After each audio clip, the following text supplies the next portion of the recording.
Well, I'm here on Poet to Poet, Writer to Writer. My name is Doug Holder, and I'm here with Stephen O'Connor, who wrote a collection of short stories northwest of Boston. A lot of them, most of them, probably every one of them are in Lowell. Is you still currently live in Lowell? Yes, I live in Lowell. I think there's one story set in Dublin. I went to school in Dublin in Ireland. And yeah, I think the others are all pretty much Lowell. Okay. Now, I was going to ask you. Excuse me, my notes here. Oh, and by the way, Stephen is a writer from Lowell, and his previous books include Smokestack Lightning stories and the novels The Spy in the City of Books, The Witch at Rivermouth, Mhm. and This Is No Time to Quit Drinking. Certainly isn't. Um, Let me see here. So, there's another Loom Press. Loom Press is a great press. I love Paul Marion and all.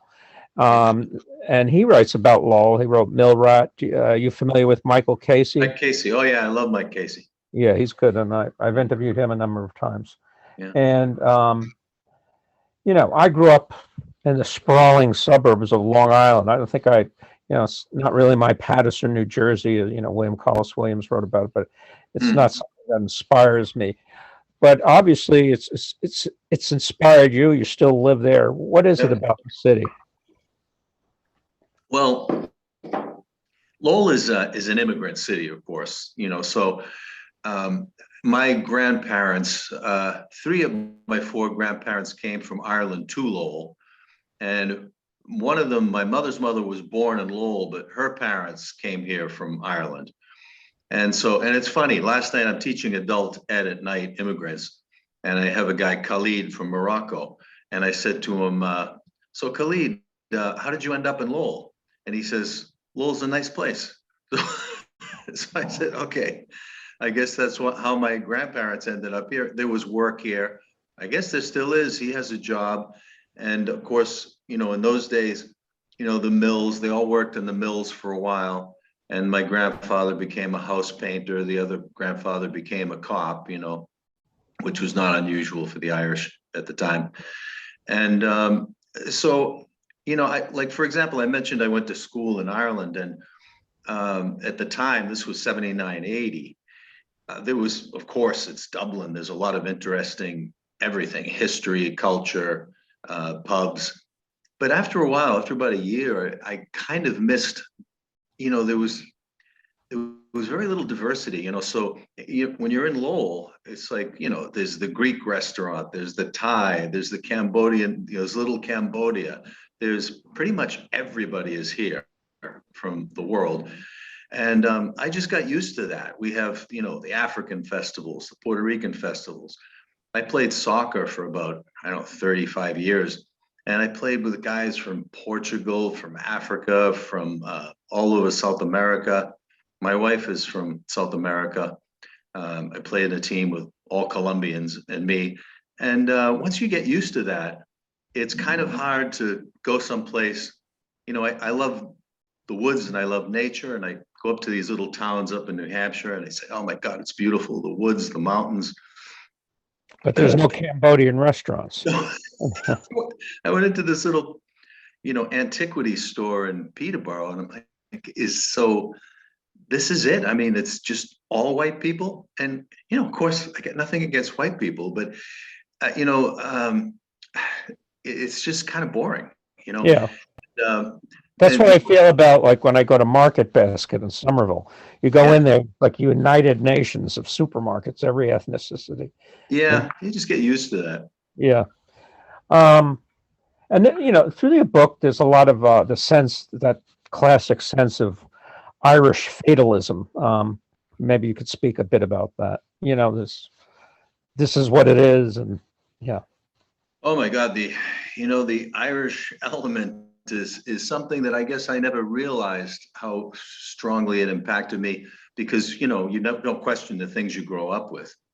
Um, but I was just thinking about before the interview, like what are some of the things that influenced me? And I went over to the bookcase and I pulled out the Poetry and Song of Ireland. And this is a book, it's been rebound, but that's a book my grandfather gave me, and he was always reciting poetry. My father was singing all these he was a great tenor, singing Irish songs. And, even when I went to the Catholic school, first and second grade was St. Patrick's. And, they would teach you songs like The Minstrel Boy. Who would Yeah, yeah. the minstrel boy to the wars has gone, in the ranks of death you will find him. His father's sword he is girded on, and his wild harp slung behind him. They don't sing songs like that anymore. And even the hymns were really poetic and beautiful. As far as fatalism, I don't know, because they had this sense that, not really fatalism. It was kind of like anything is possible in America. My grandfather used to say, "Oh, Stephen, I love the old sod, but America is the greatest country in the world." And of course, they first thing that they loved about it was the fact that we had beaten the English, which they were trying to do for 800 years.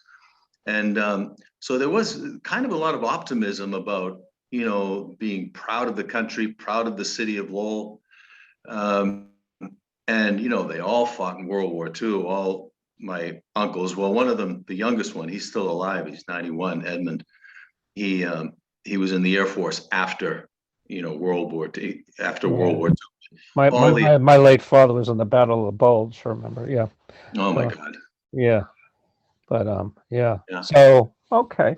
Now,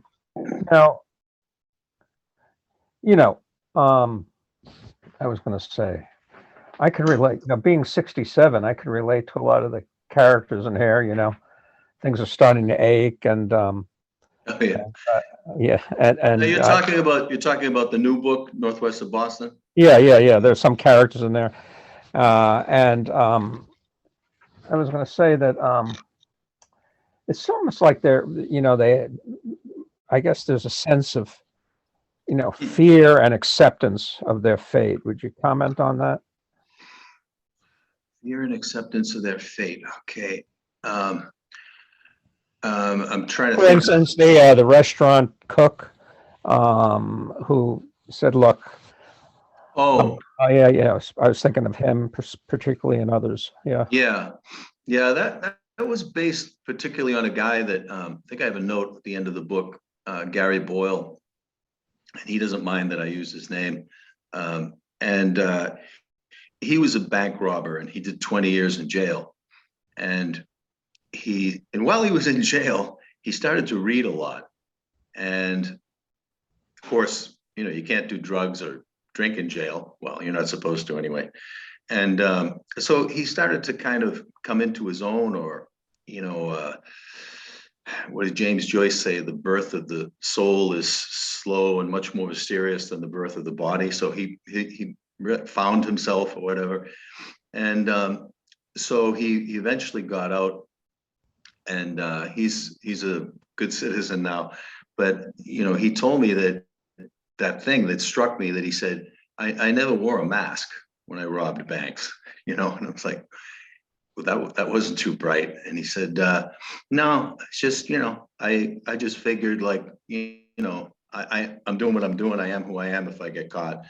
One time he robbed a bank. He went out and jumped in a cab and went to Logan Airport, but the cabbie recognized him. He said, yeah, hey, Gary, so how you doing? So he got to Logan, and then he immediately took a cab back to Lowell, because he figured the cabbie would tell the cops that he had gone to Logan.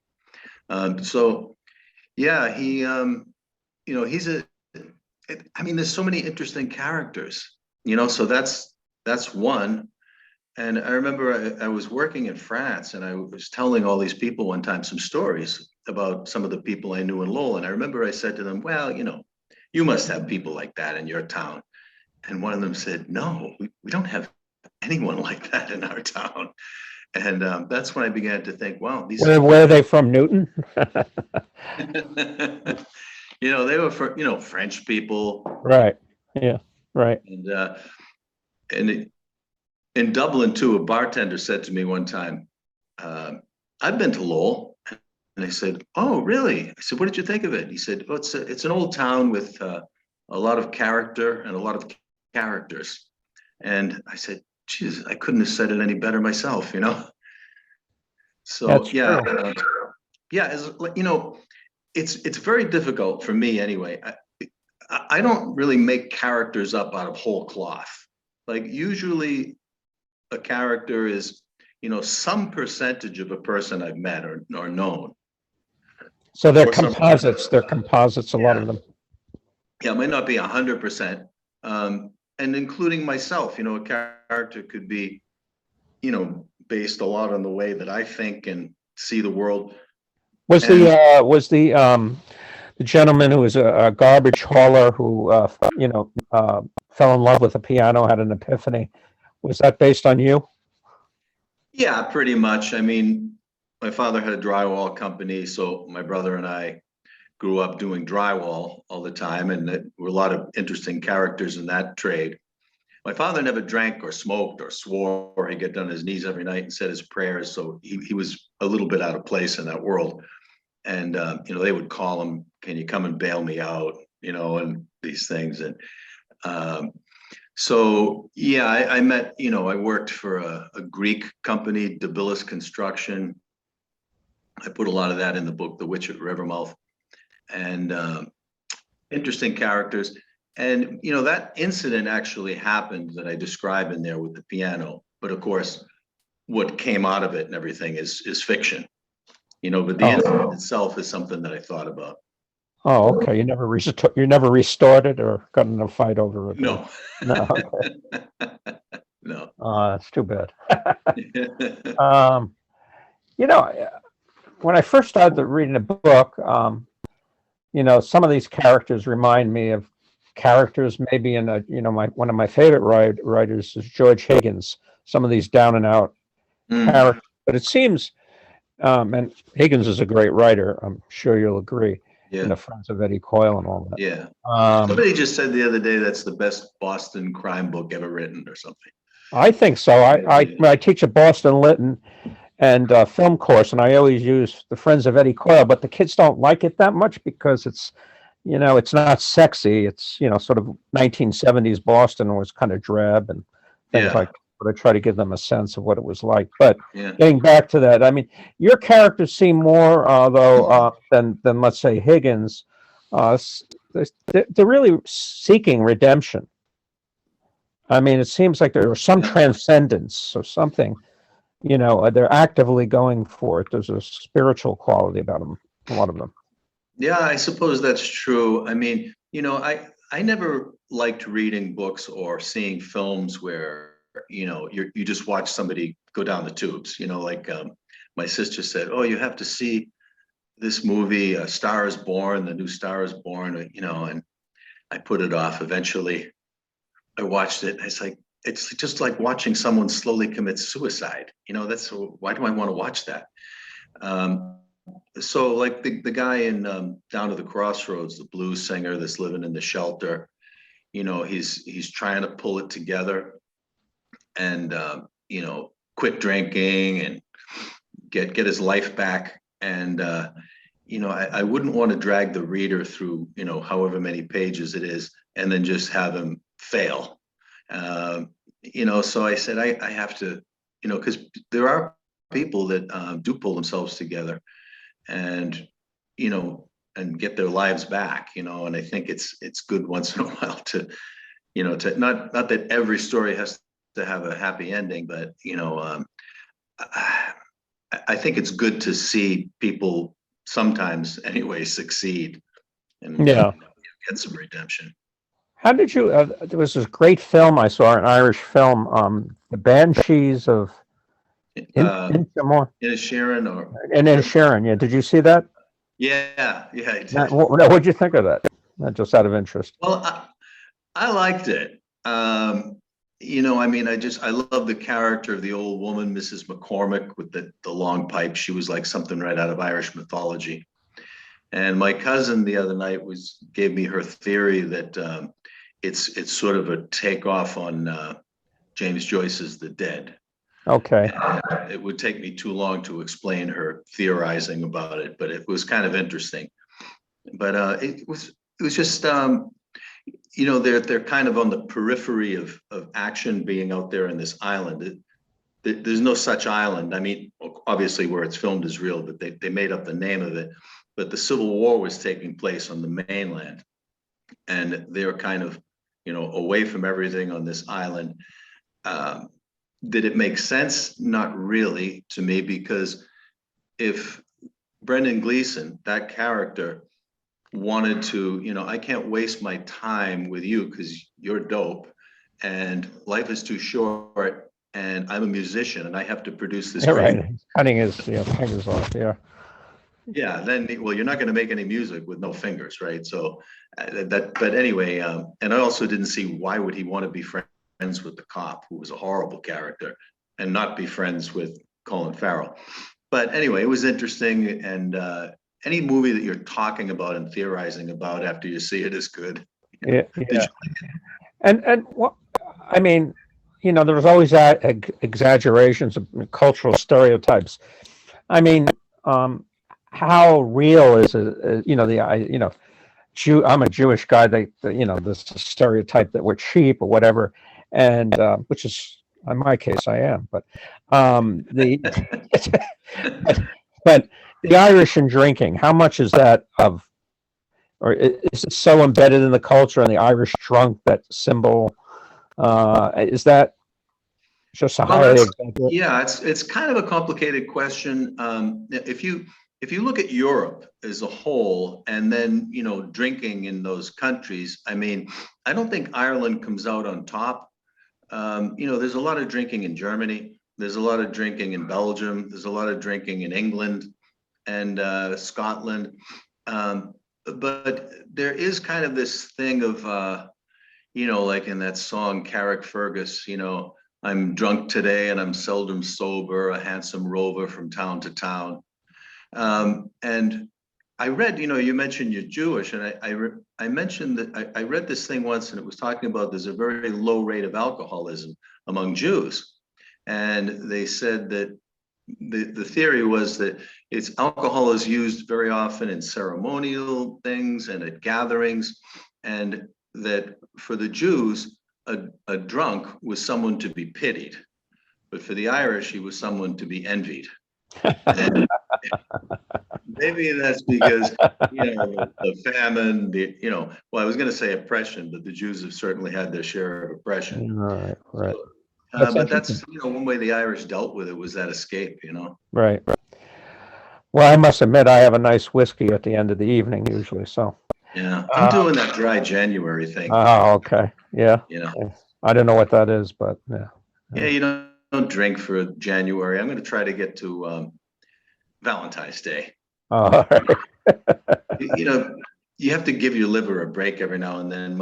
A relative I have in Ireland, Dermot O'Connor, he had to quit drinking finally altogether, and the doctor told him, if you had been a good Catholic and quit drinking for Lent, you'd be in much better shape because your liver can reconstitute itself in that time and clean out. But so now he can't drink at all. Oh, was he a heavy drinker?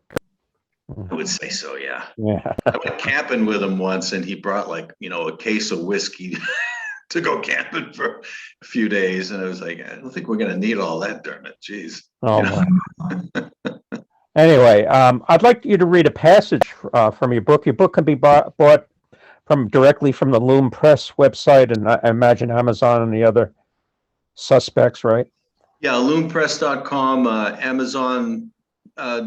They're just getting it up now. It should be, I think, within 48 hours or something.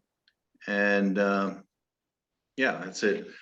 No, oh my God, I wasn't ready. So, well, okay. You mentioned that story. I'll read a little bit of that. It's about the guy with the piano. Okay.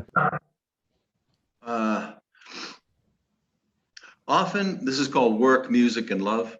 Often when I wake in what the old song calls the wee small hours of the morning, and sometimes even in dreams, I revisit all the jobs I've had and the men who worked beside me.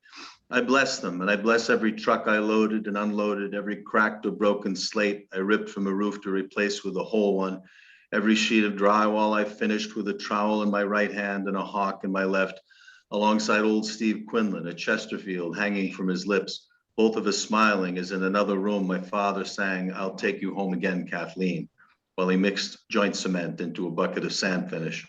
I remember with gratitude the work that made me, the snow I plowed, the garbage I hauled, the shingles I nailed, the boxes and the furniture I packed onto the freight elevator at Bon Marsh, the clattering machines whose tireless jaws I fed with stock. The forklift I wove between columns of raw lumber with a pallet of plywood balanced in the air before me. There is no compliment a man like me loves more than for someone to tell him he's a solid worker. Arthur McNeil Jr., huh? He worked like your father, a builder told me once on a job site when I was a young man hanging the drywall. How's that? I joked. Slow? He shook his head. No, steady. Nearly 40 years later, I find satisfaction in those words.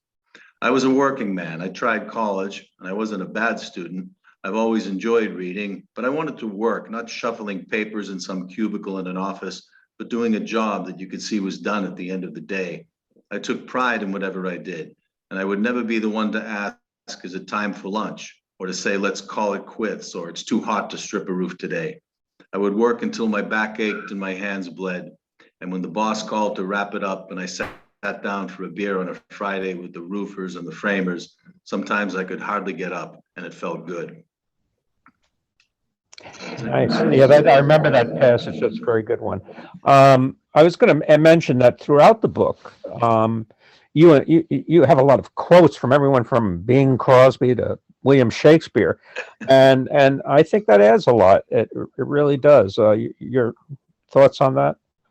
Yeah, well, I have had people say it depends who the reader is. Like you're a reader, so people like that tend to appreciate it.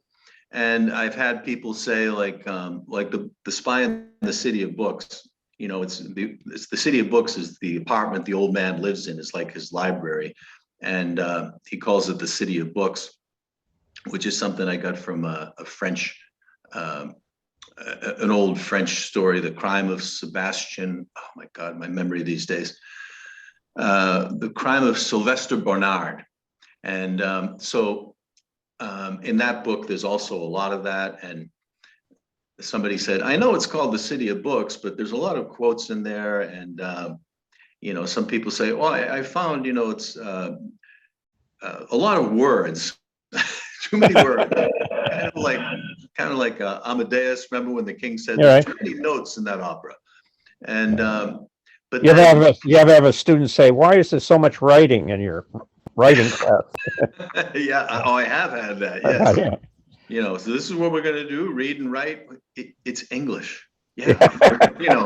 What do you want me to do? But then somebody said to me, no, like that's what you're going to get in an O'Connor novel or an O'Connor stories is that, what's the word I'm looking for? Anyway, that style, that kind of, literary zeitgeist or whatever. And it's not something I think about consciously. It's just something that's, like maybe it goes back to all this Irish poetry growing up and, just being interested in. There's some real pithy ones. I remember one, you said the best way to get a broken nose is open your mouth. Was one of It's an Irish proverb. It's often that a man's mouth breaks his nose. His mouth breaks his nose. Yeah. Very true. Very true. Yeah. Well, I want to thank you for joining me on Poet to Poet, Writer to Writer, and thank you. I wish you the best success with your book. Well, thanks a lot. Things like this help for sure. All right, my friend. Thank you. Thank you very much. I'll get back to you with the link and all that. Okay, great. Thanks. You're welcome. Bye-bye.